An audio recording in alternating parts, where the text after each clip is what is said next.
Betty and Barney Hill were, in many ways, an ordinary couple living a quiet life in Portsmouth, New Hampshire. Yet, in the landscape of early 1960s America, they were also quite remarkable. Barney, a dedicated postal worker, was an African-American man, and Betty, a thoughtful social worker, was a white woman. Their interracial marriage was a testament to their deep bond in an era when such unions were rare and often met with societal disapproval. They were respected members of their community, actively involved in the NAACP and their local Unitarian church. They were not known for flights of fancy or seeking the spotlight. Instead, they were seen as grounded, stable, and reliable individuals. Their story, which would later captivate and puzzle the world, began not with a desire for fame, but with a simple vacation. In September of 1961, the Hills decided to take a spontaneous trip to Niagara Falls and Montreal, a brief escape from their daily routines. The journey was meant to be a relaxing holiday, a chance to enjoy the scenery and each other's company before the onset of autumn.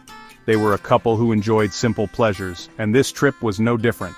Their return journey, however, would irrevocably alter the course of their lives, transforming them from private citizens into the central figures of the first widely publicized alien abduction account in American history. The fact that the Hills were such a stable and socially conscious couple is a crucial element of their narrative. They were not impressionable teenagers or individuals with a history of fabricating stories. Barney was a veteran of World War II, a man who had seen the world and was not easily frightened. Betty was a college-educated professional, trained to observe and analyze human behavior. Their credibility became a cornerstone of the case, making it difficult for many to simply dismiss their later, extraordinary claims. Their background provided a stark contrast to the bizarre and otherworldly events they would soon report, adding a layer of gravity and intrigue to their account. As they embarked on their drive home on the night of September 19, 1961, they were simply two people heading back to the comfort of their familiar world. They were tired from their travels but content, looking forward to sleeping in their own bed. The roads through the White Mountains of New Hampshire were dark and sparsely populated, winding through dense forests under a canopy of stars. It was on this lonely stretch of US Route 3 that their ordinary world would collide with something utterly inexplicable, an event that would challenge their understanding of reality and leave an indelible mark on the public imagination for decades to come. The night was clear, and the moon was bright as Betty and Barney drove south through the mountains.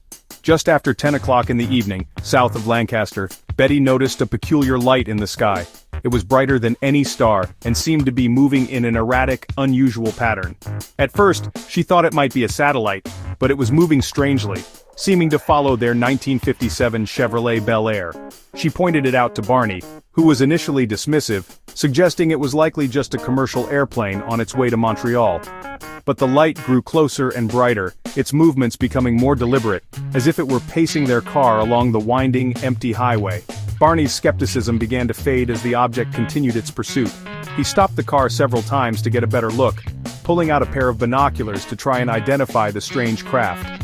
Through the lenses, he could make out something far more structured than a simple aircraft. He described seeing a flat, pancake-shaped object with a double row of windows, through which he could see flickering multicolored lights. He felt a growing sense of unease, a primal fear that was completely foreign to him. The object was silent, gliding through the night sky with an unnatural grace that defied any known technology of the time. The most unnerving moment came when Barney stopped the car near Indian Head. He got out and walked into a field, raising the binoculars to his eyes one last time. This time he claimed he could see figures inside the craft, humanoid beings dressed in dark, glossy uniforms looking down at him. As he stared, frozen in a mixture of terror and disbelief, he felt he received a telepathic message in his mind, a command telling him to stay where you are and keep looking. A sudden, intense fear of being captured washed over him. He ran back to the car in a panic, yelling to Betty, "They're going to capture us!" He jumped behind the wheel, the tires screeching as he sped away down the highway, desperate to put distance between them and the silent, hovering craft. Betty, looking back, watched as the object shifted its position directly over their car. They then heard a series of strange, rhythmic buzzing or beeping sounds that seemed to vibrate through the vehicle and their very bodies. A strange, tingling sensation enveloped them, and a drowsy, altered state of consciousness descended upon them. This was the last clear memory they would have for some time, the moment their journey was profoundly and mysteriously interrupted. The next thing Betty and Barney Hill clearly remembered was hearing a second series of buzzing sounds. They found themselves driving much farther south, approximately 35 miles from the location of their terrifying encounter near Indian Head. They had no distinct memory of having traveled that distance. A feeling of fogginess and confusion clouded their minds, as if they had woken from a dream they couldn't quite recall. The initial terror had been replaced by a quiet sense of bewilderment, and a shared feeling that something profoundly strange had occurred, though neither could articulate exactly what it was. The world outside their car seemed the same, yet they felt fundamentally changed. Upon finally arriving at their Portsmouth home around dawn, much later than they should have, they began to notice several small but unsettling physical oddities. Barney's best dress shoes were inexplicably scuffed and scraped on the tops, as if he had been dragged. The leather strap on his binoculars was broken, though he had no memory of how it happened. Betty's dress was torn in several places, and the zipper was damaged. Most curiously, her dress was stained with a strange, unidentifiable pink powder. They felt an overwhelming compulsion to shower and felt a peculiar contamination had taken place. These small pieces of evidence were the first tangible signs that their experience was more than just a trick of the light. The most significant and disturbing realization was the period of missing time. When they pieced together the timeline of their drive, they discovered that approximately 2 hours of their journey were completely unaccounted for. They had a clear memory of the events leading up to the buzzing sounds near Indian Head, and a vague recollection of the second set of sounds farther down the road, but the time in between was a total blank. This gap in their memory became a source of immense anxiety and distress. It was a void in their lives, a silent testament to an experience that their conscious minds refused to access. In the days and weeks that followed, the couple tried to return to their normal lives, but the incident haunted them. Barney developed anxiety, high blood pressure, and a series of ulcers. Both were plagued by a persistent sense of unease, the feeling that a significant trauma had occurred that they could not consciously grasp. They decided to report their UFO sighting to Pease Air Force Base, but they were hesitant to share the more bizarre details, fearing ridicule. The official report documented their sighting as a probable misidentification of the planet Jupiter, an explanation that felt wholly inadequate to the Hills, leaving them alone with their disturbing questions and the gaping hole in their memory. The psychological toll of the incident began to manifest more acutely for Betty. About 10 days after the encounter, she began to experience a series of incredibly vivid and recurring nightmares.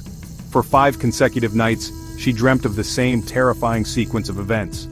In these dreams, she and Barney were not able to simply drive away from the strange craft.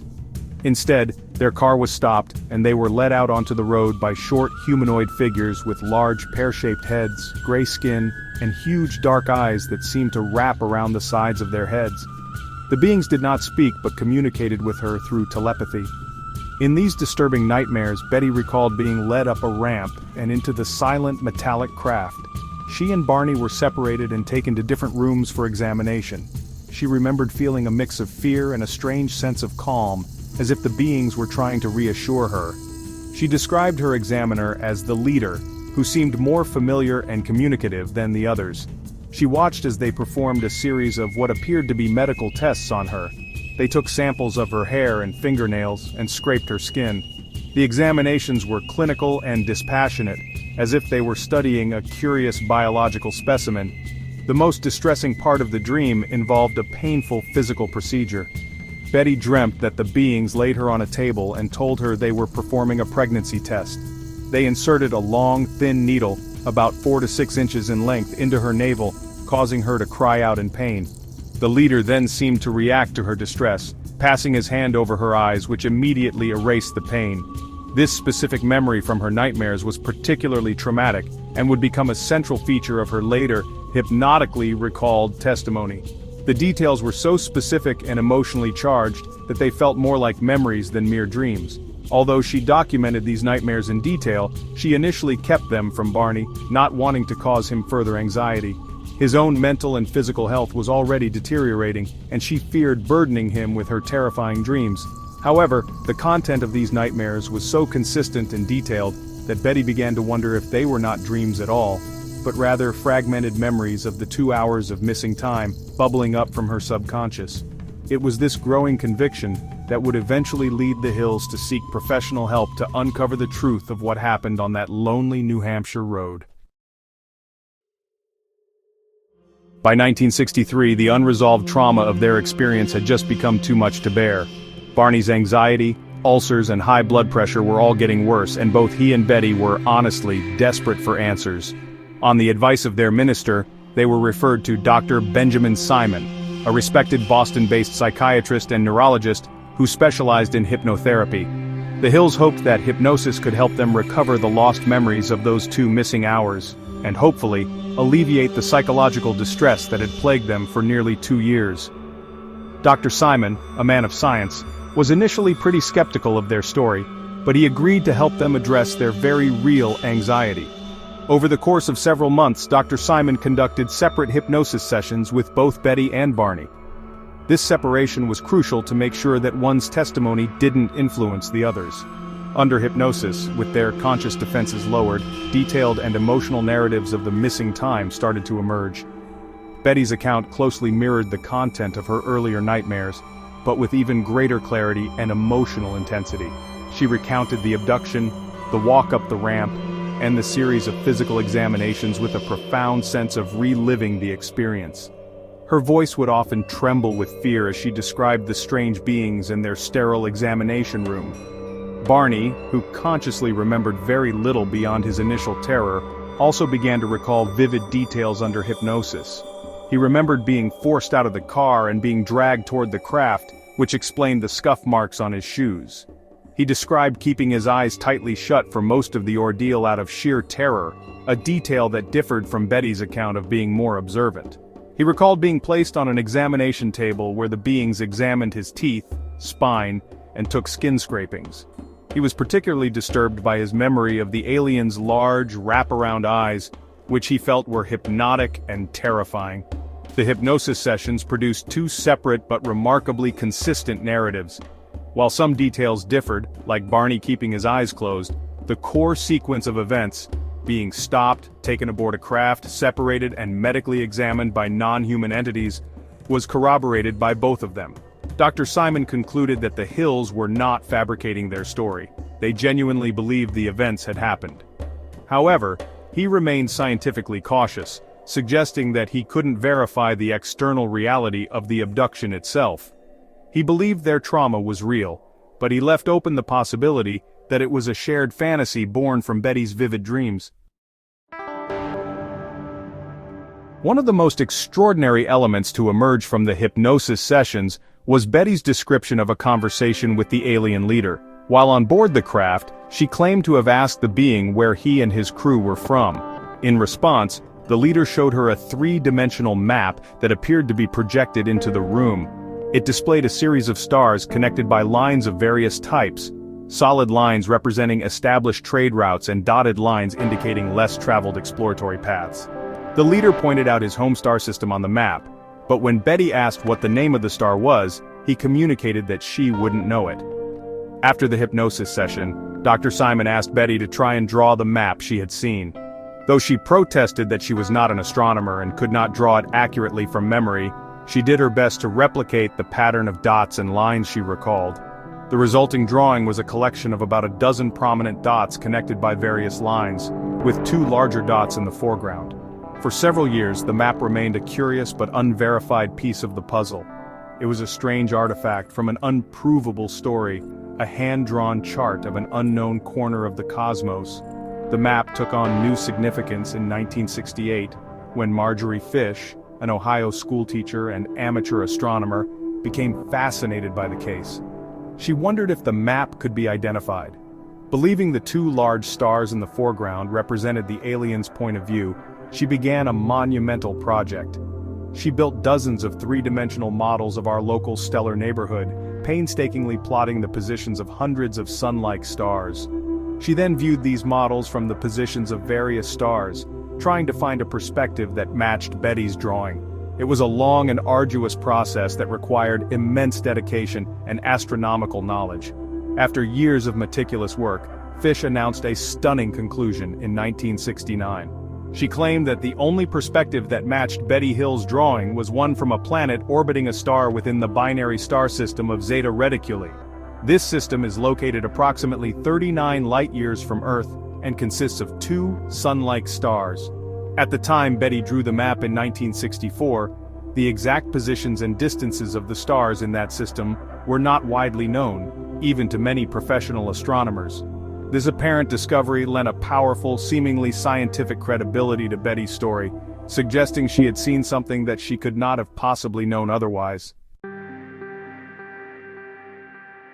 Despite the compelling nature of the Hills' testimony and the intrigue of the star map, their story has always been met with significant skepticism. Critics argue that the entire event can be explained without resorting to extraterrestrial visitors. One of the primary theories suggests that the Hills experienced a shared psychological event, a kind of waking dream or hallucination.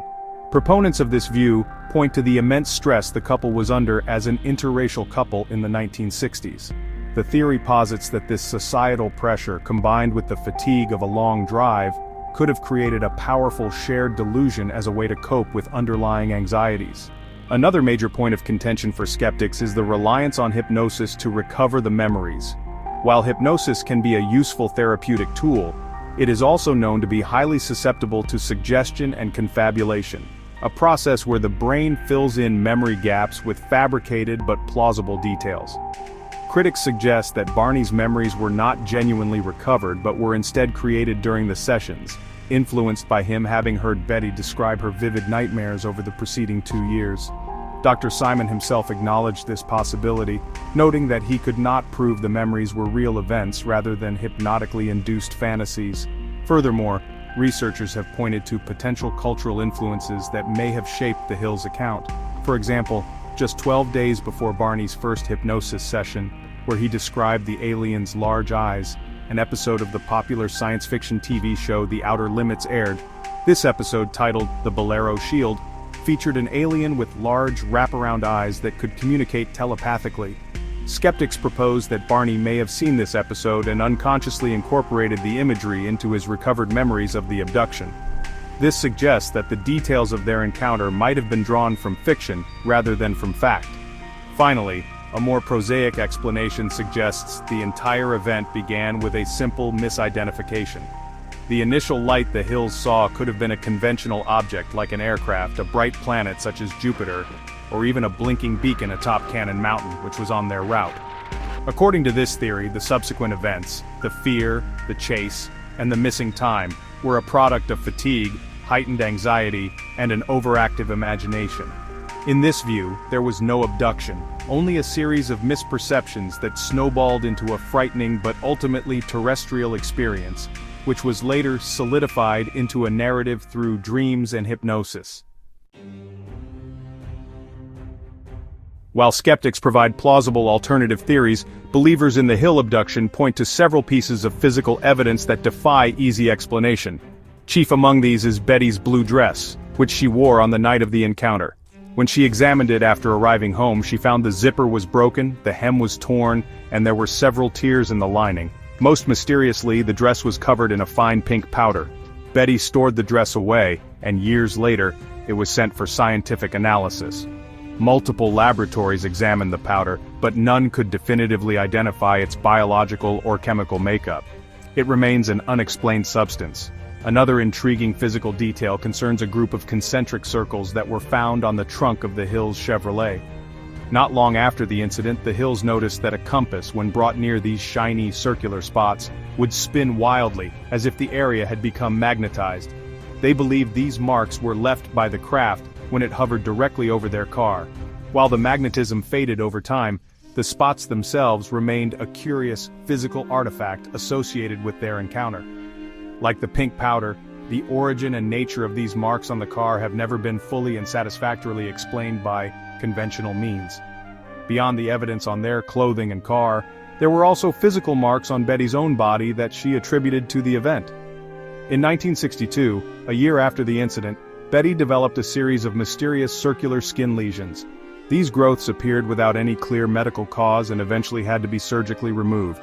While it is impossible to definitively link these lesions to the alleged abduction, their appearance added another layer of physical mystery to the case. For Betty, they were a tangible and painful reminder of the examination she believed she had endured aboard the alien craft, a physical manifestation of her otherworldly trauma. When taken together, these pieces of evidence, the torn dress with its unidentifiable powder, the scuffed shoes, the broken binocular strap, the magnetized spots on the car, Betty's skin lesions, and the controversial star map, form a compelling collection of physical riddles. Skeptics may dismiss each piece individually as coincidental or misinterpreted, but for those who believe the Hill's story, they represent tangible proof. They are the lingering clues that suggest something truly physical and anomalous happened to Betty and Barney Hill, something that left its mark not just on their minds, but on their physical world as well. The story of Betty and Barney Hill fundamentally changed the landscape of ufology.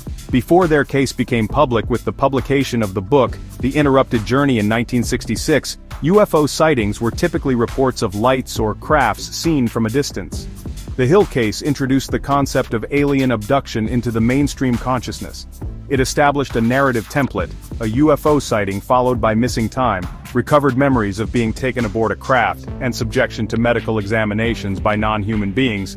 That would be repeated in thousands of alleged abduction accounts in the following decades. Their story became the foundational myth of a modern phenomenon. Barney Hill sadly passed away from a cerebral hemorrhage in 1969, at the young age of 46. Betty Hill, however, lived until 2004, becoming a prominent and dedicated figure in the UFO community. She spoke openly about her experiences, conducted research, and offered support to others who believed they had similar encounters. While some felt her later claims became more elaborate over time, her unwavering conviction and the initial credibility of their story ensured its place in history.